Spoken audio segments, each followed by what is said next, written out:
Grand Canyon and penned a classic account of his experiences from the river.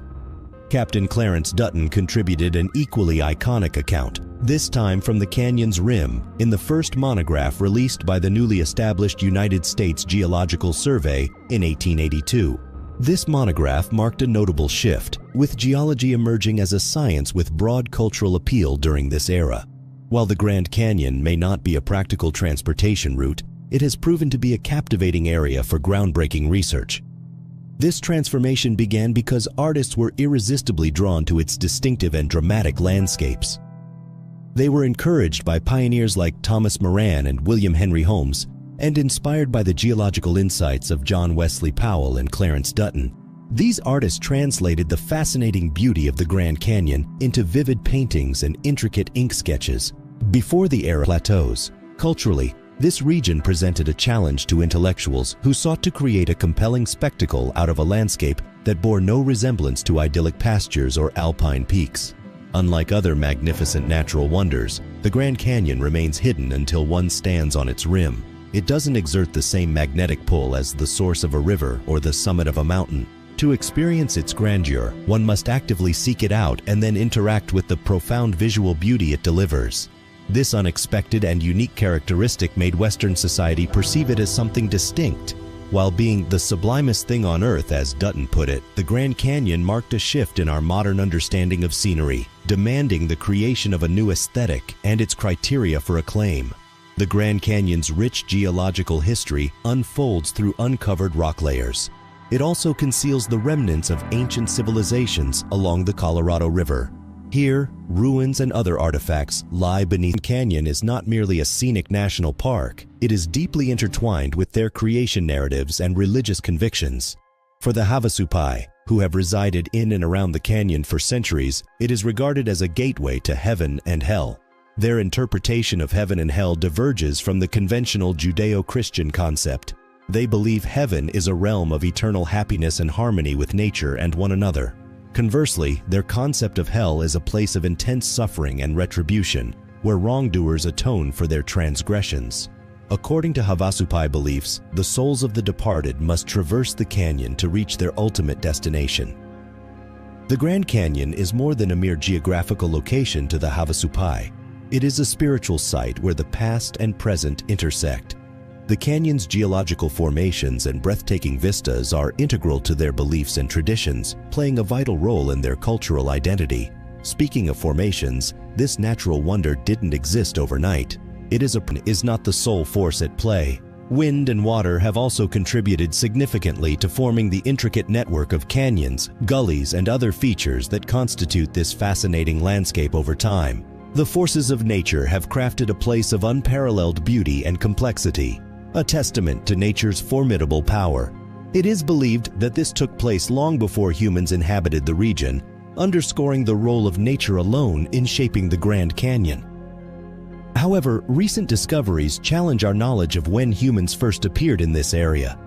The discovery of footprints at White Sands National Park, New Mexico, is reshaping our understanding of early human presence in the Americas. This discovery suggests that humans may have inhabited the region much earlier than previously believed, potentially as far back as 23,000 years ago. This is 10,000 years earlier than the established timeline. Some experts posit that this discovery could provide evidence of the earliest 30,000 years ago. Ardeline has even dubbed this discovery the Holy Grail of anthropology and archaeology, highlighting its profound significance. But what's even more awe-inspiring is that the Grand Canyon has an astonishing geological history dating back over 1 billion years. Recent scientific investigations delve deeper into this history using a sophisticated method called thermochronology, which tracks the thermal history of rocks. Researchers collected rock samples from various canyon parts and made intriguing findings. They determined that the western and eastern halves of the canyon may have experienced distinct geological processes over time. This divergence in geological history could be linked to the ancient breakup of a landmass known as Rodinia, which commenced around 700 million years ago. The researchers conclude that the fracturing of Rodinia likely had varying impacts on the Grand Canyon, ultimately contributing to the formation of what we now refer to as the Great University of Colorado Boulder, have been diligently unraveling this geological mystery. According to a recent study published in the journal Geology, the missing period in geological history may be attributed to a series of earthquakes during the breakup of Rodinia. These earthquakes could have eroded rocks and sediment into the ocean, creating today's gap. As lit author Bara Peak noted, the Grand Canyon serves as a historical record, allowing us to peer into the secrets hidden for billions of years. With this latest study, we inch closer to comprehending the intricate events that have shaped our planet and its inhabitants. Now, let's shift our focus from geological mysteries to an unexpected discovery by explorer G.E. Kincaid. Upon learning of the Grand Canyon's imminent closure to visitors, Kincaid embarked on a final expedition down the Colorado River. His initial goal was prospecting for valuable minerals like gold, silver, and copper. Little did he anticipate the remarkable turn of events that awaited him. Approximately 40 miles into his reverence revealed an underground passage adorned with ancient Egyptian hieroglyphics. This is astonishing, given that no historical accounts of Egyptians in that part of the canyon existed. Kincaid was astounded. Inside the passage, he encountered a treasure trove of carvings, artifacts, and relics from centuries past, akin to stepping back in time. Kincaid soon realized he had stumbled upon an entire underground city concealed beneath the Grand Canyon for centuries. The passageway was approximately 12 feet wide, leading to rooms as vast as 30 by 40 feet, their walls impressively 3 feet and 6 inches thick. It was an engineering marvel that left Kincaid in awe as he wondered how such a structure could have been constructed.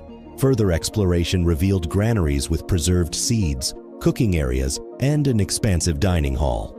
What made this discovery even more astonishing were the metal tools made of copper Kincaid found within. It is a technological advancement that seemed anachronistic. Findings, a remarkable revelation emerged. The cave system displayed a meticulous, symmetrical layout.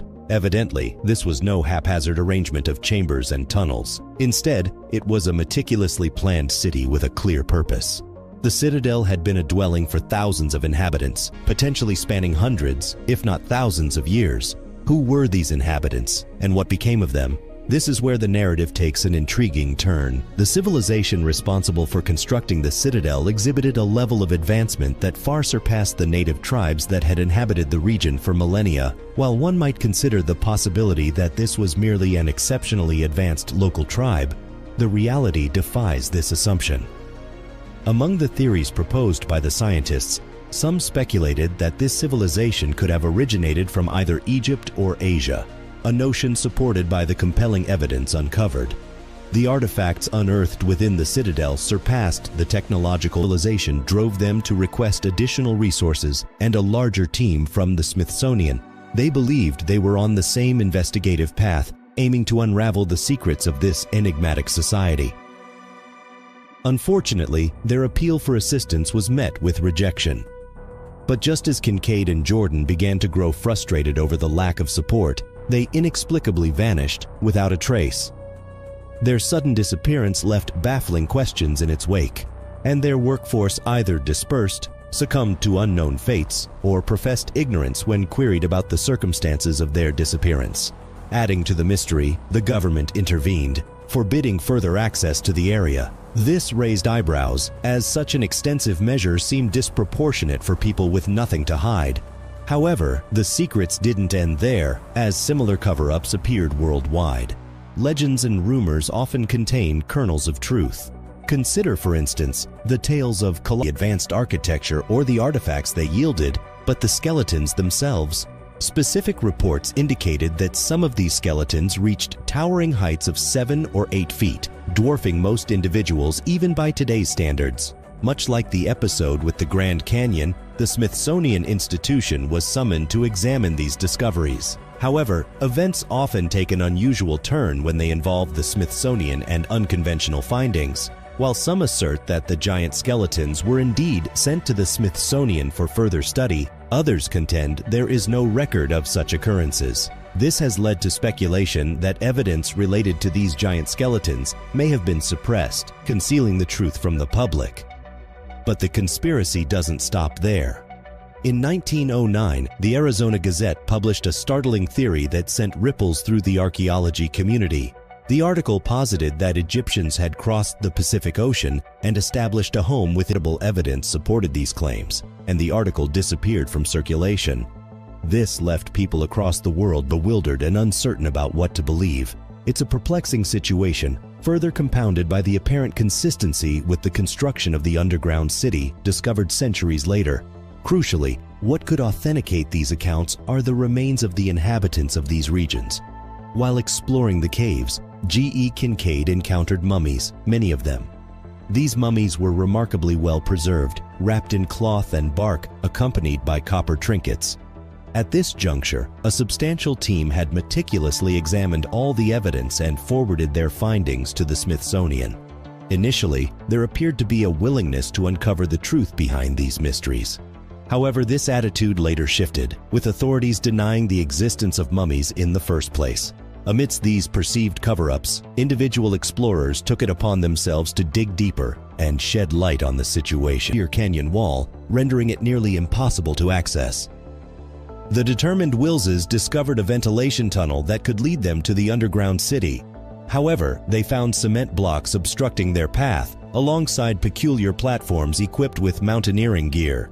These findings led some to speculate that the government might actively prevent access to the underground city. The government, however, vehemently denies any knowledge of an underground city within the Grand Canyon and has imposed a ban on all exploration and mapping efforts in the area. This prohibition has kept daring adventurers from pursuing the truth. The inherent risks in exploring this treacherous terrain, characterized by dangerous concealed crevices and narrow passages, cannot be overstated.